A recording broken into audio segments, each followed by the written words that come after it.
New mobile வாங்கினோடனே நமக்கு இருக்க பெரிய ப்ராப்ளம் பார்த்திங்கன்னா நம்மளோட ஓல்டு வாட்ஸ்அப்பை எப்படி நியூ வாட்ஸ்அப்புக்கு வந்து ட்ரான்ஸ்ஃபர் பண்ணுறது, எல்லா சேட்டும் அழியாமல் அப்படிங்கிறத இந்த வீடியோவில் ஃபுல் ஃப்ளெஜாக பார்த்தலாம். இதுக்கு ஒரு 2 சிம்பிளான ட்ரிக் இருக்குது. அதுக்கு முன்னாடி நம்மளோட நியூவான மொபைலில் வாட்ஸ்அப்பை இன்ஸ்டால் பண்ணுங்கள் with current version. So install பண்ண உடனே ஓல்டு மொபைலுக்கு போங்க. இங்கே போயிட்டு செட்டிங் ஆப்ஷனுக்குள்ளே போங்க. அங்கே வந்து சேட்டுன்னு இருக்கும். சேட் பேக்கப் அப்படிங்கிற ஆப்ஷனை ஜஸ்ட்டு பார்த்தீங்கன்னா எனேபிள் பண்ணிவிட்டு பேக்கப் கொடுத்துக்கோங்க.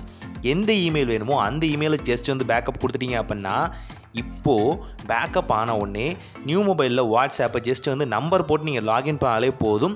சேட் பேக்கப்னு கொடுத்தா போதும். ஏற்கனவே பேக்கப் எடுத்தீங்க இல்லையா, அப்படியே அந்த கூகுள் அக்கௌண்ட்டில் இருந்துச்சுன்னா ஆட்டோமேட்டிக்காக ட்ரைவ்லேருந்து உங்களோட வாட்ஸ்அப்பில் வந்து ஃபிட் ஆயிரும். ஸோ ஓல்டு சேட்ஸ் அப்படியே வந்து ட்ரான்ஸ்ஃபர் ஆயிரும் ரொம்ப சிம்பிளாகவே. ஸோ இந்த ப்ராசஸ் ஓகே அப்படின்னா இதை பண்ணுங்கள். இல்லைன்னா செகண்டரியாக ஒரு ப்ராசஸ் இருக்குது. அது என்னென்னு பார்த்தீங்க அப்படின்னா ஜஸ்ட் உங்கள் ஓல்டு வாட்ஸ்அப் இருக்குல்ல, அந்த ஓல்டு வாட்ஸ்அப்பில் சேட் ஆப்ஷனுக்குள்ளே போய்க்குங்க.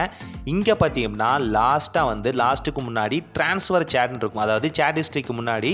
ஸோ இந்த ட்ரான்ஸ்ஃபர் சேட்டை வந்து எனேபிள் பண்ணிக்கோங்க. இதே போல் உங்களோட நியூவான மொபைல் இருக்கும் இல்லையா, அதை ஓப்பன் பண்ணிவிட்டு நம்பர் மட்டும் நீங்கள் கொடுக்காம ஜஸ்ட்டு பார்த்தீங்கன்னா டாப்பில் வந்து 3 டாட் பட்டன் இருக்கும். அந்த 3 டாட் பட்டனை வந்து கிளிக் பண்ணுங்கள். இங்கே லிங்க் கம்பேனியன் டிவைஸ் அப்படிங்கிற ஆப்ஷன் இருக்கும். அதை வந்து கிளிக் பண்ணிக்கோங்க. கிளிக் பண்ண உடனே பார்த்தீங்கன்னா உங்களுக்கு வந்து ஒரு QR கோடு வந்து ஜென்ரேட் ஆகும். இந்த QR கோடை ட்ரான்ஸ்ஃபர் சேட் ஹிஸ்ட்ரி அப்படின்னு இருக்கு இல்லையா, ஸோ இந்த QR கோடு மூலிமா ஸ்கேன் பண்ணுங்கள். அதாவது நியூ மொபைலில் QR வரும். அதை வந்து உங்கள் ஓல்டு மொபைலுக்கு QR ஸ்கேனர் மூலிமா ஸ்கேன் பண்ண உடனே ஆட்டோமேட்டிக்காக வாட்ஸ்அப் வந்து ட்ரான்ஸ்ஃபர் ஆயிரும். ஸோ ரொம்ப சிம்பிளான ப்ராசஸ் தான். இந்த 2 ப்ராசஸ் மூலியமாகவே உங்களோட ஓல்டு வாட்ஸ்அப்பை வந்து நியூ வாட்ஸ்அப்பாக சேஞ்ச் பண்ணலாம். அதாவது ஓல்டு மொபைலில் இருக்க வாட்ஸ்அப்பை நியூ மொபைலுக்கு ஈஸியாகவே வந்து கொண்டு வரலாம். இது ஒரு சிம்பிளான ப்ராசஸ் தான். நிறைய பேருக்கு எதுவும் தெரியல. ஸோ அதனால தான் இந்த வீடியோ வந்து மேக் பண்ணோம். ஆல்சோ பார்த்தீங்கன்னா உங்களுக்கு ஏதாவது அடிஷ்னல் டவுட்ஸ் இருந்துச்சு வாட்ஸ்அப்பில் அப்படின்னா தாராளமாக கமெண்ட்டில் சொல்லுங்கள். நான் கமெண்ட்லேயே பதில் சொல்கிறேன். இல்லை அப்படின்னா ஸ்பெஷலிஸ்டான வீடியோ உங்களுக்காக வந்து மேக் பண்ணி போடுறேன். ஆல்சோ நம்ம சேனலில் இனிமேல் டெய்லி வந்து வீடியோஸ் வரும். அது மட்டும் இல்லாமல் BSNலோட ஸ்பீட் எப்படி இன்க்ரீஸ் பண்ணுறது அப்படிங்கிற வீடியோ நம்ம மேக் பண்ணிட்டு இருக்கோம்.